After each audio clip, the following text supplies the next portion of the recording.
Worried about letting someone else pick out the perfect avocado for your perfect impress them on the third date guacamole?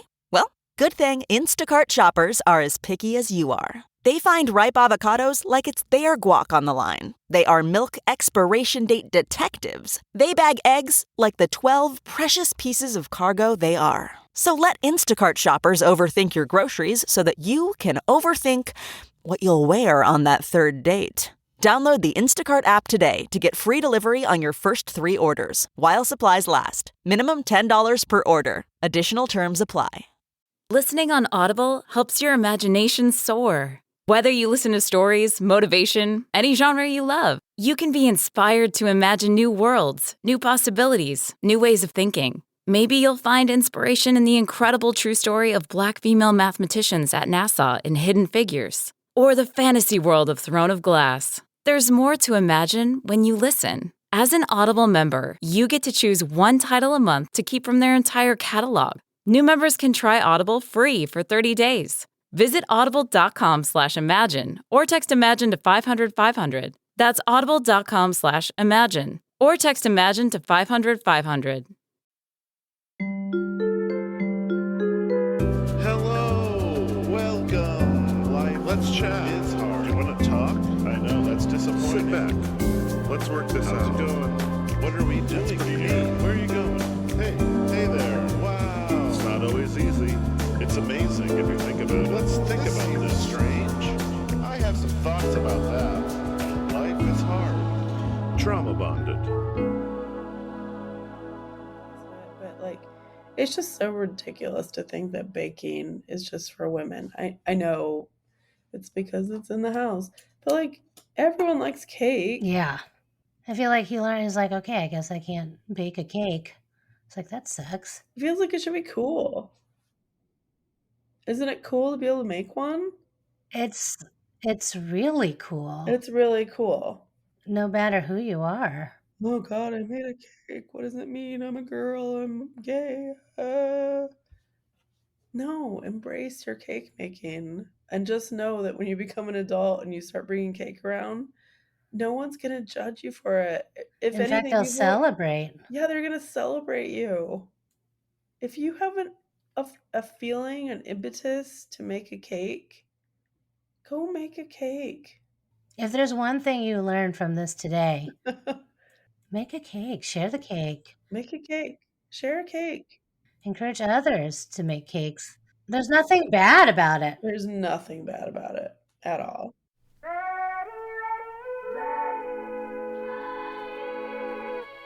Welcome to Trauma Bonded. I'm Elly Westberg, and I'm here with Therese Garcia. Hello, hello. And today we're discussing, this is actually happening, episode 294, What If You Shot Your Girlfriend? Daniel grows up rough and tough, lots of instability and violence. He survives in different worlds of gangs, drugs, and guns. He decides to give his life to the army, and he is wildly successful in that cause, though he comes home directionless and with a traumatic brain injury and PTSD. Eventually, he meets Jessica, and his life seems to fall into place. He's stable, he has a job, he's on his meds, he takes care of family. He's pursuing acting and music. Then one terrible night, his reckless actions become the defining moment of his life. And full disclosure, I'm the showrunner for This Is Actually Happening, and I have the privilege to vet stories and conduct pre-interviews before they go to Whit for the final interview. And T knows nothing about anything. She comes in fresh. And this show, Trauma/Bonded, is for the listeners, a space where we can talk about each episode, digest it, and reflect on it with empathy and also a bit of levity. And I do want to say that I'm sorry for my voice, but somebody might like it as well. It's like raspy, smoky. Some people like raspy voices. My voice sounds like a chipmunk, so. An agreeable chipmunk.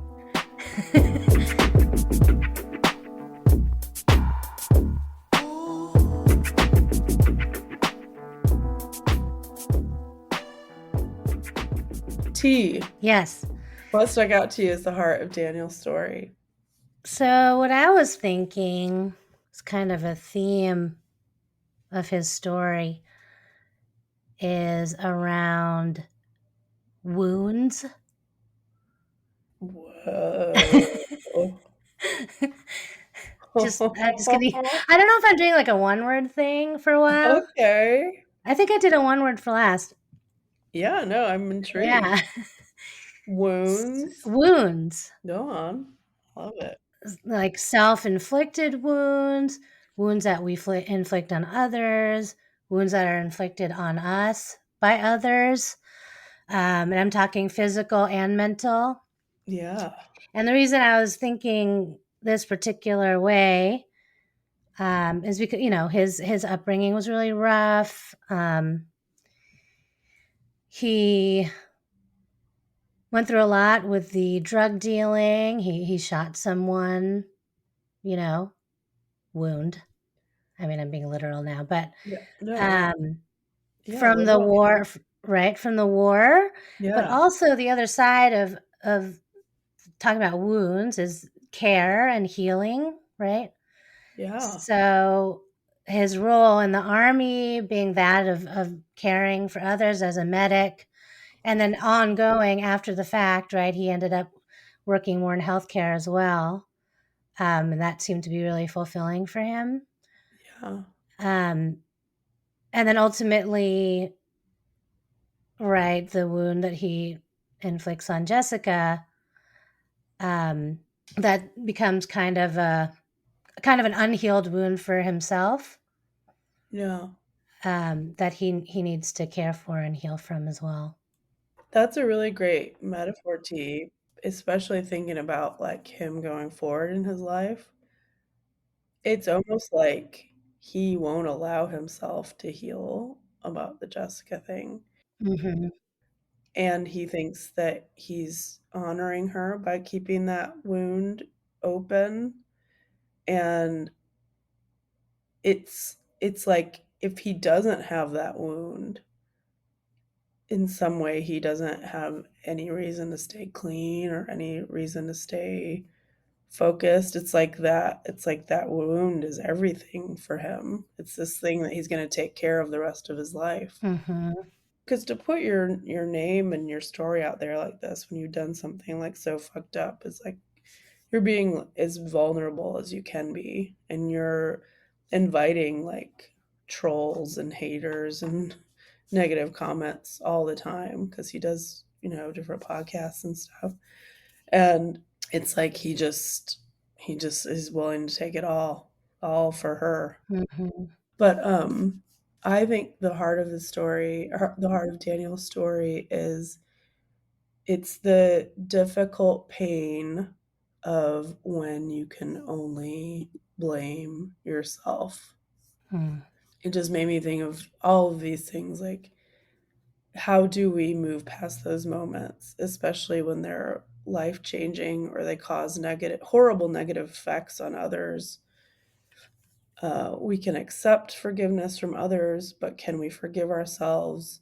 And how does redemption work? How can we be redeemed? In this situation, we've got kids that are growing up without their mom, and that will be a trauma that rings in their lives forever. And how does he make amends with that? We're obsessed with blame, right? If something bad happens, we should be able to assign blame to someone.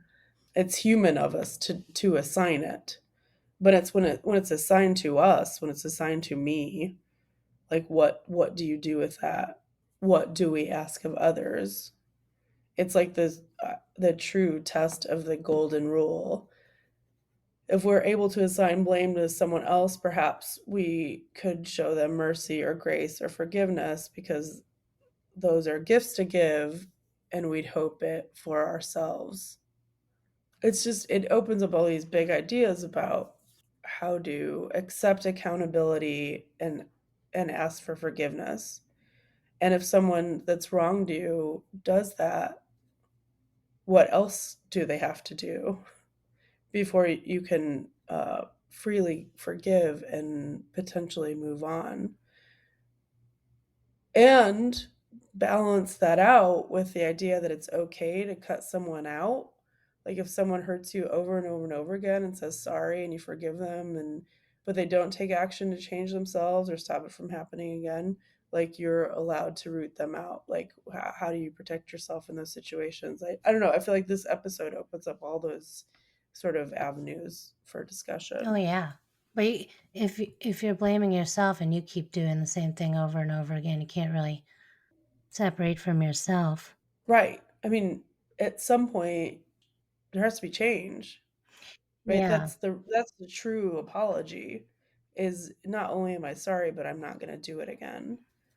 And a lot, all of us have been in relationships, romantic or otherwise, where we want to be the bigger person and we want to accept apologies when someone acknowledges and says they're sorry, but then if they do it over and over and over again without any change, there's all of the sorry sauce is dried up. It doesn't at some point it doesn't mean anything anymore. And I think that's um, a big point of Daniel's story is he wasn't just passionately sorry about what he did, but his life since then like backs that up. It it reinforces that apology. Her father says my daughter died for you. So he doesn't drink anymore because of her. Like he sees that clearly. Mhm. If he started drinking again, it would be as if he went and dug up her grave and spit on her body. You know, it is the ultimate test case or the ultimate example of doing something terrible, saying you're sorry, taking accountability, and then actually making changes so it doesn't happen Mhm. again. And he does that. He actually does that Yeah, several yeah, times in his life, and that he can kind of even be outside of himself in the past. I just know he insults himself so many times throughout his life of yeah, how he was acting, that those moments when he's like, I'm a dirt bag, I was a dirt bag, I'm nothing, all those things, all those ways of um, describing himself. Those yeah, are the times I think he changed. yeah. But he says it himself. He didn't change enough. I mean, he Mhm. had, from all accounts, and he only told us a handful of stories on this show. He's got a million of them.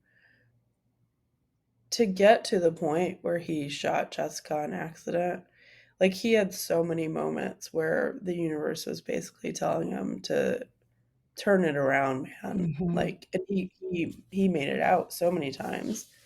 Thinking about that first incident with a gun that he talks about, he's talking to a drug dealer, the lights go out, and he just shoots two shots Out of and he gets panic. out of this. Yeah. And yeah, he avoids arrest, he gets rid of the gun, the guy doesn't turn him in, and he says it himself, he learns nothing from this. And it was as if the universe was like giving him this like trial run, so Mhm. that he could learn something from it. But he doesn't. He goes into the military and man, like if you think about his whole story and when he talks about being in the military, it sounds like when he really felt like he was achieving the most. It was something that he was really good at. The fact that he finished boot camp, he's around all of this live ammunition all the time. He survives this like daisy chain bomb. He's on the front lines, doing medic shit and training people to do medic shit. Like, and he goes there expecting to die, and he doesn't. And then he leaves there. And again, it was like the universe was preparing him all these ways to avoid this future and tragedy, and he just doesn't abide by it. I I'd like to mention though, even with that first shooting, Yeah. there's there's these moments when you're like, why'd he do that? Like, he went and visited him in the hospital after he shot him. And like there's these moments of care that keep coming in. He's a caring guy. He said he doesn't have malice in his heart. Mm-hmm. He doesn't want to murder anyone. He doesn't go anyone to murder anyone. But the point is he gets away with it. Mm-hmm. He gets to go see that guy in the hospital. It's not like he showed up at his funeral and had to apologize to the guy's mama. Like he got to go to the hospital and apologize to that guy. And honestly, this is mostly what life is for most of us, right? Like we are all making mistakes all the time, but usually they're just some little fuck up that we can apologize for.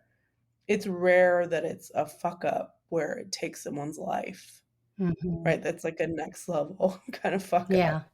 So we're most of us are escaping these sort of tragedies all the time.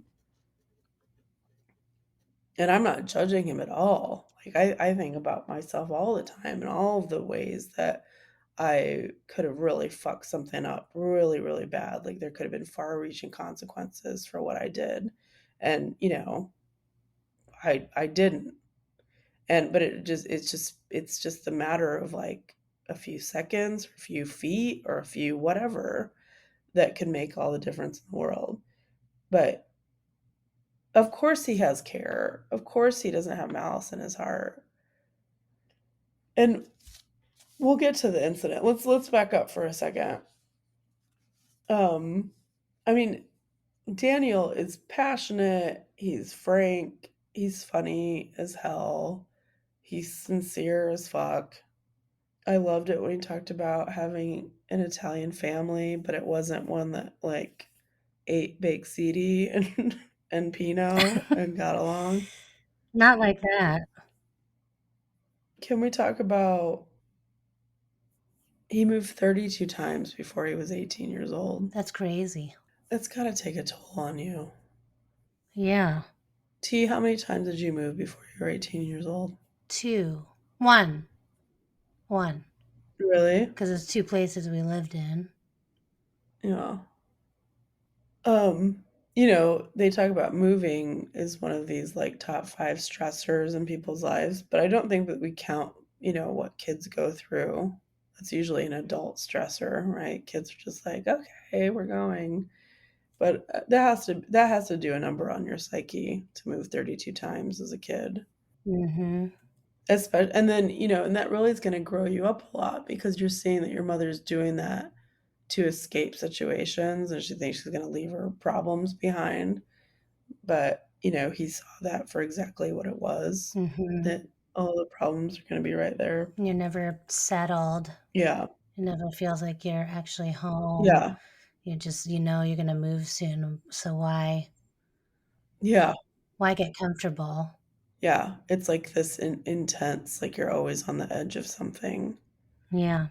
And kids need more than anything as a non-parent in this world. I know that kids need stability above most other things, right? Yeah. I think what was especially telling in this like segment of his life is how he wrapped it up. He said, "I don't even like talking about this. Who fucking cares? It just made me tough." Yeah. This podcast is brought to you by eHarmony, the dating app to find someone you can be yourself with. Why doesn't eHarmony allow copy and paste in first messages? Because you are unique, and your conversations should reflect that. eHarmony wants you to find someone who will get you. How are you going to know who gets you if people send you the same generic conversation starters they message everyone else? Conversations that actually help you get to know each other. Imagine that. Get who gets you on eHarmony. Sign up today. Why do you think he says this portion like this? Yeah. It's almost like he's dismissing it all. Doesn't want to think about it. Why do you think he says nobody cares? Who fucking cares? Probably because he believes it.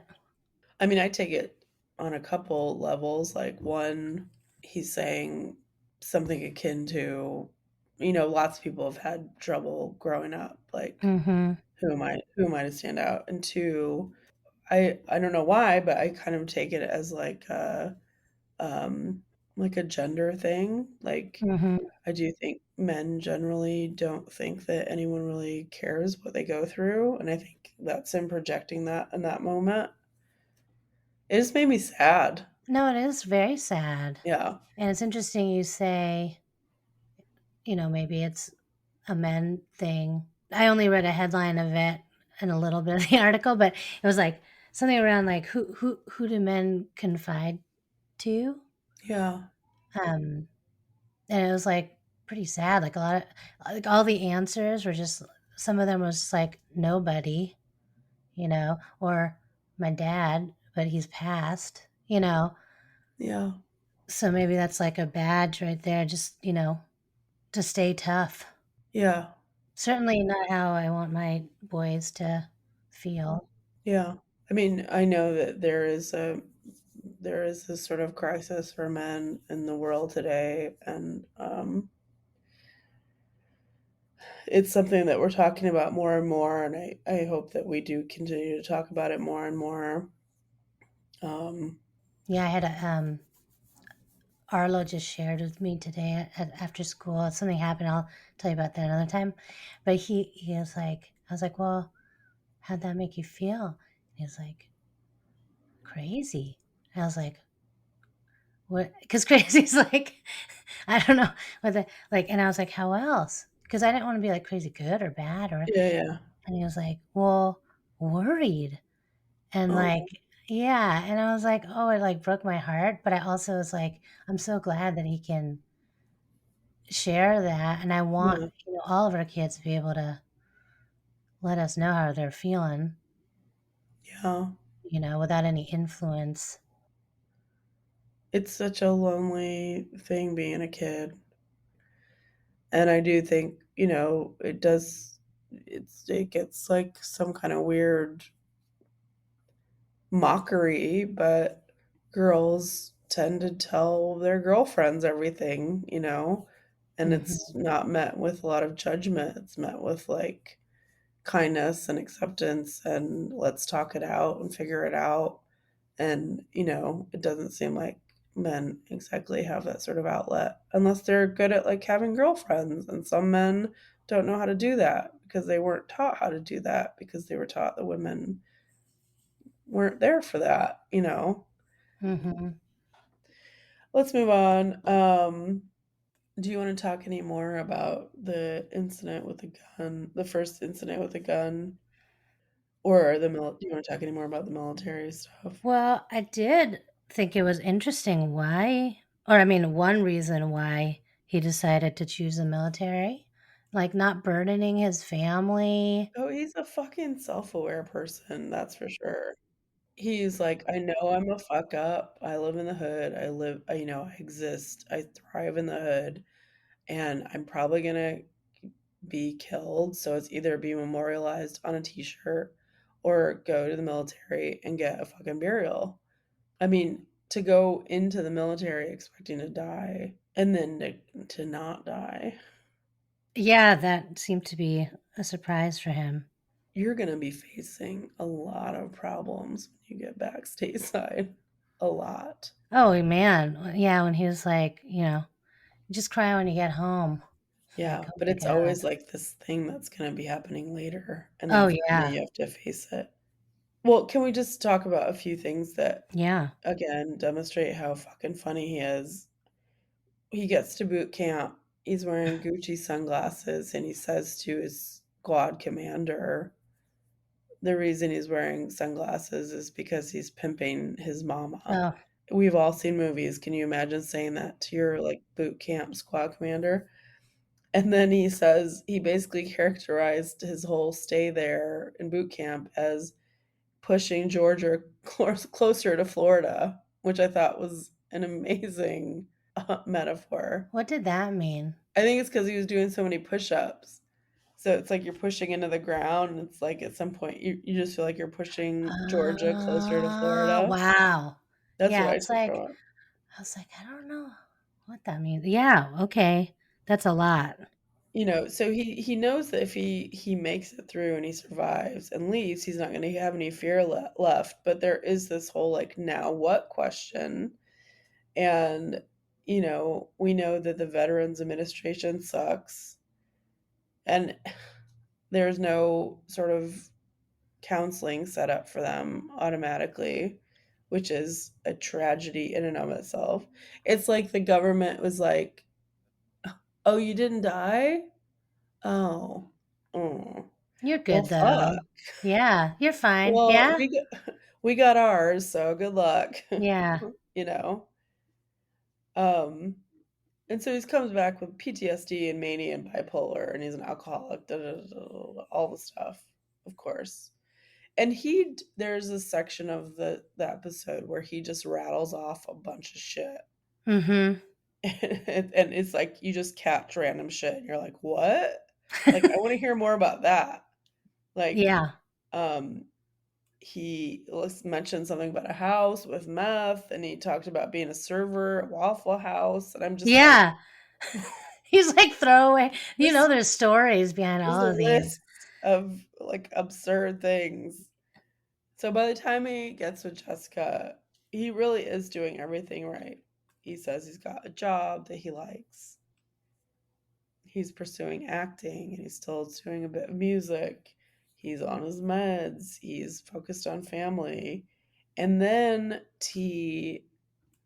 when you've got all of that going for you, Mhm. then what is the cherry on top of the cake that you need Well, you to need a really. gun, Oh, yes. right? Big, I think, big. yeah, everything's going right. Yeah, everything's going so well. We need to that's the mindset. We need to protect everything that we've built. We Yeah, must have a gun. it's tragic. Sorry, a gun. T, do you want to tell our listeners what you call a gun in your household? Yeah. GUN. Gun. How was your gun drill at school today, Arlo? Yeah. They don't call it that. ACTIVESHOOTER drill? MAYBE. I gotta say that T and Gwen are the fastest spellers I've ever been around, and it made me and I'm a good speller, and it makes me feel No, you really did well with stupid. that. ACTIVESHOOTER. Well, I mean, I had to like up like, my game living in your house. So they have this GUN that's a new member of the family, and they go out for 4th of July because even though veterans are treated like shit in this country, we must celebrate America. But he acknowledges this is just an excuse for him to party. Mhm. He has a loaded gun on him. It's his tool. But he has had so much training. I He feels know. very comfortable. And again, I'm not judging him. He's the one that says, the world is a fucking fire right now. This ain't no fucking combat shit. This ain't no gangster shit. This ain't no beef shit. This is you fucked up. You fucked Mhm. up. That is this. He just fucked up. Mhm. The gun's pointed at her. He didn't check the chamber. He's on alcohol. The children are in the vehicle. Everything he knows it is wrong. So many lessons that he's learned in his life up to this point, and this still happens. He's been in so many situations where crime and danger are all around him, and he always escapes every time. And now this is a person that he actually loves, and there's no malice, there's no hate. It's just a negligent fucking discharge.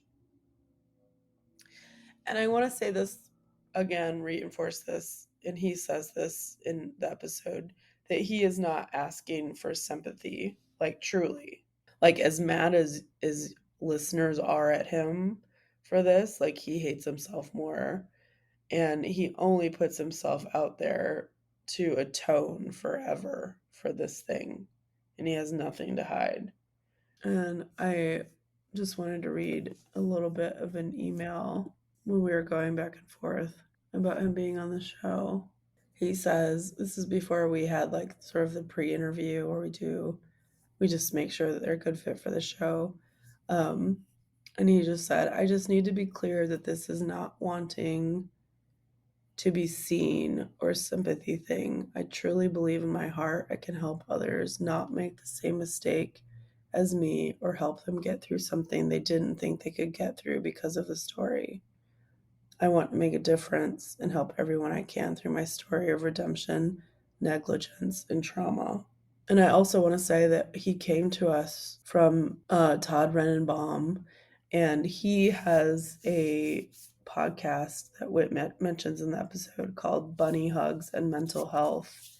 I would encourage you to go listen to the interview with Daniel on his podcast. And then Daniel also did send me a link to an article about this case, and he read a statement during the sentencing hearing, and he says, I will never forgive myself for this accident, but I will honor her memory with all my heart, just as I honored her and her daughter when she was with us. I am truly sorry.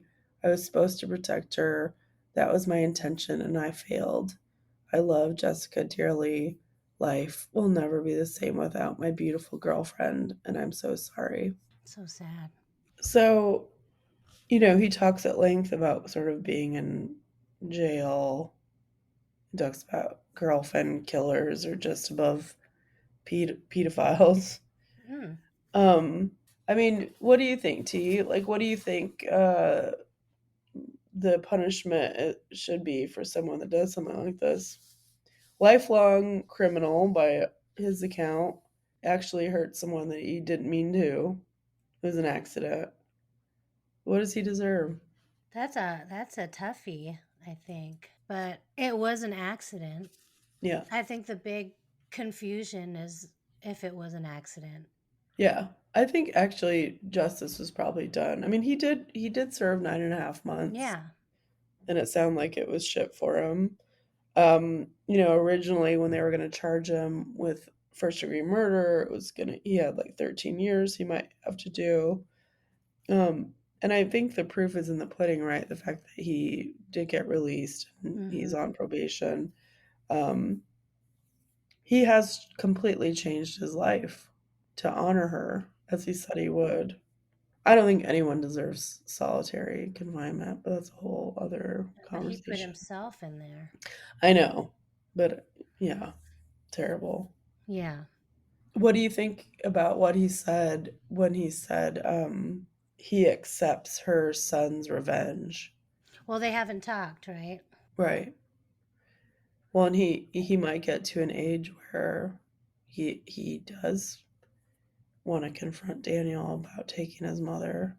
And by all accounts, it sounds like Daniel is willing to accept that, and however it looks. Yeah.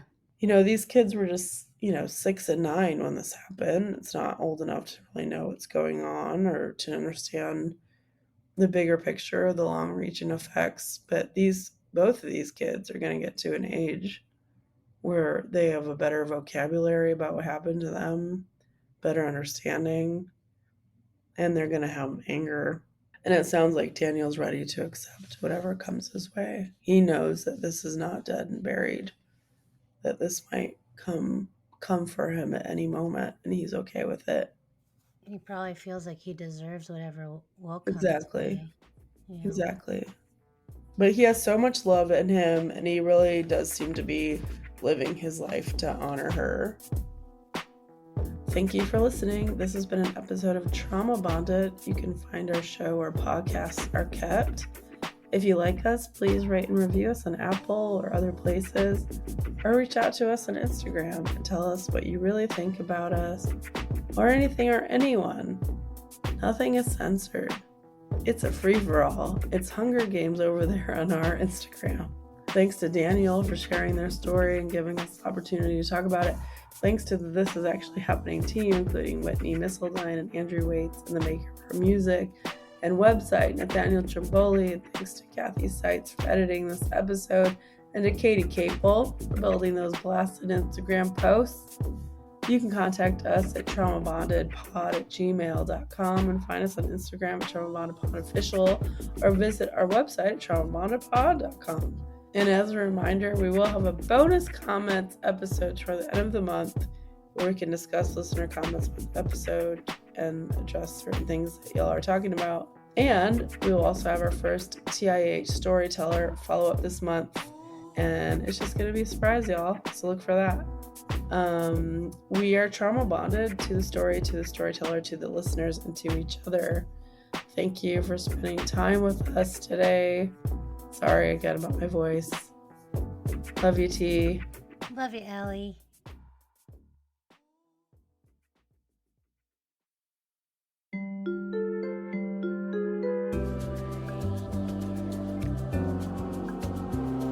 Good job. Hey, thank you. Hey, thank you. Okay. Have a good day. Thank you.